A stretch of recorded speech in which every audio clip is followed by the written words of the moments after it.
Comment être serein et ne pas paniquer en tant que chrétien quand on parle de tremblements de terre, de famine mondiale, de choses pires qu'aujourd'hui décrites en Apocalypse? Alors déjà, je vais te rappeler un verset qui est absolument magnifique, qui est celui qui a vaincu le monde, sinon celui qui croit que Jésus est le Fils de Dieu. Tu sais que Jésus, il a vaincu le monde, il l'a dit à ses disciples avant d'aller à la croix avec un courage extraordinaire.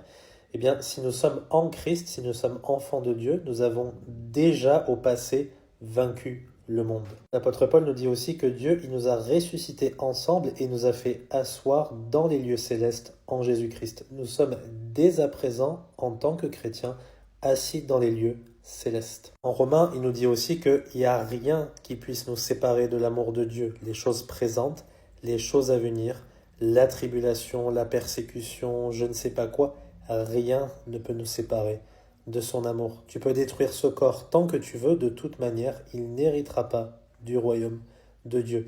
Si tu es sauvé, si ton esprit est vivant, bien ton esprit, dès que tu vas mourir, il va de suite rejoindre le Créateur. Tu vois ce que je viens de faire depuis le début? Je me repose sur ce qui est écrit. J'ai une pleine confiance en mon salut, en mon identité en Christ.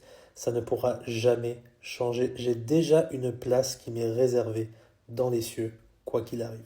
Je n'ai pas reçu un esprit de peur, mais de force en Jésus-Christ. Je ne me focalise pas sur mes pensées qui sont volatiles, les choses de ce monde. Tu sais, la Bible dit que le monde passe, le monde change, mais la parole de Dieu, elle demeure éternellement. On verra quand on sera dans une période de détresse comment on va réagir, mais si on demeure dès aujourd'hui fermement dans la parole de Dieu, il est fort probable que ce soit la même chose dans les moments de détresse. Tu commences dès maintenant à paniquer alors qu'il ne se passe rien. La Bible dit que le mauvais, il fuit quand personne ne le poursuit. Donc attention à ne pas être dans cette perspective et une pleine confiance en ton Dieu parce que il n'y a rien qui puisse te séparer de lui. J'espère que c'est clair pour toi, que Dieu te bénisse.